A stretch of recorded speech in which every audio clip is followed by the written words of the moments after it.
Bonjour à tous, aujourd'hui c'est depuis l'exposition qui lui est consacrée au Centre Pompidou que je vous propose de découvrir l'œuvre de Wilfredo Lam.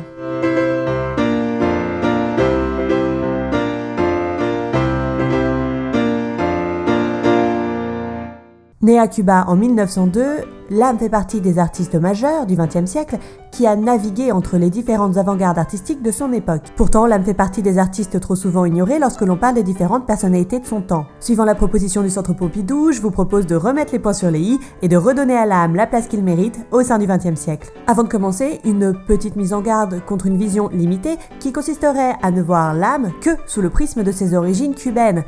Car il faut bien comprendre que si elles l'ont influencé, il l'a tout autant été par les artistes avec lesquels il travaillera et qu'il rencontrera tout au long de sa carrière à travers le monde. Lam a effectivement fait une partie seulement de ses études d'art à La Havane. Il les termine en Espagne où il vit dès 1923. Au début de sa carrière artistique, Lam a un style très classique qui lui vient à la fois de son enseignement académique et de ses nombreuses promenades au musée du Prado où il admire les œuvres des grands maîtres. Mais très vite, il laisse cet héritage de côté et se tourne vers les avant-gardes. Juan Gris, Miro ou encore Matisse seront les principales influences qui l'amèneront à simplifier son trait et à épurer les formes, abandonnant définitivement tout effet de perspective pour y substituer des aplats de couleurs. Picasso sera également un acteur majeur dans l'évolution stylistique de Lam. Son goût pour les masques africains et océaniens lui vient en effet nettement plus du peintre espagnol que de ses origines cubaines. Durant son séjour à Paris, il sera marqué par l'influence des arts dits primitifs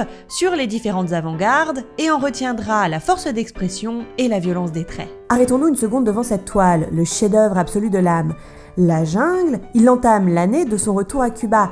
Elle est le fruit de sa volonté d'y intégrer les différentes cultures qui y cohabitent dans une toile à la fois empreinte d'érotisme et de violence. Ce retour dans son pays natal est l'occasion pour lui de réaffirmer son refus des rapports de domination raciale et culturelle. Pourtant, il ne peut pas s'empêcher de constater que la culture locale, à Cuba, subsiste uniquement sous forme d'un folklore de pacotille qu'il déteste. En réaction à ce constat, ses œuvres de cette époque présentent des figures alliant le végétal, l'animal et l'humain qui font directement écho au monde spirituel des cultures caribéennes. Cette notion de transculturation, on la retrouve également dans les noces. Le couple représenté est à la fois noir et à la fois blanc. Les différents symboles qui sont tendus peuvent évoquer différentes cultures.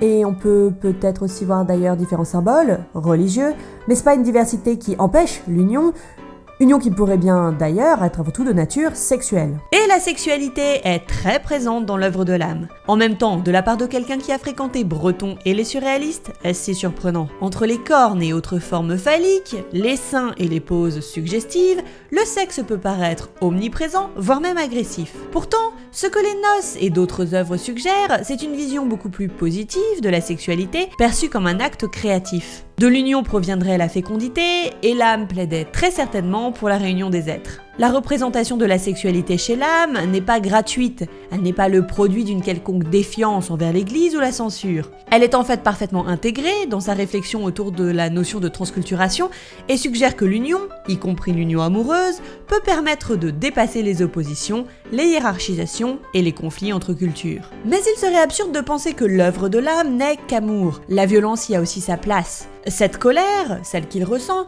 celle d'individus moins intégrés ou considérés socialement du fait de leurs origines culturelles et ethniques, est présente tout au long de son œuvre et plus particulièrement vers la fin. Serait-ce un constat pessimiste ? Peut-être. Si Lam, à la fin de sa vie, voit la transculturation comme un échec, on ne peut pas nier son importance au sein des différentes avant-gardes qu'il a côtoyées. Sans jamais être l'élève d'un Picasso, d'un Breton ou de personne, avec son style indéfinissable, à mi-chemin entre le surréalisme et le cubisme, Wilfredo Lam est définitivement un artiste majeur du XXe siècle. Et voilà qui conclut ce retour sur l'œuvre de Wilfredo Lam. J'espère qu'il vous a plu. Je tiens à remercier le Centre Pompidou de m'avoir ouvert ses portes, que je vous invite d'ailleurs à franchir pour découvrir par vous-même les magnifiques œuvres de Lam.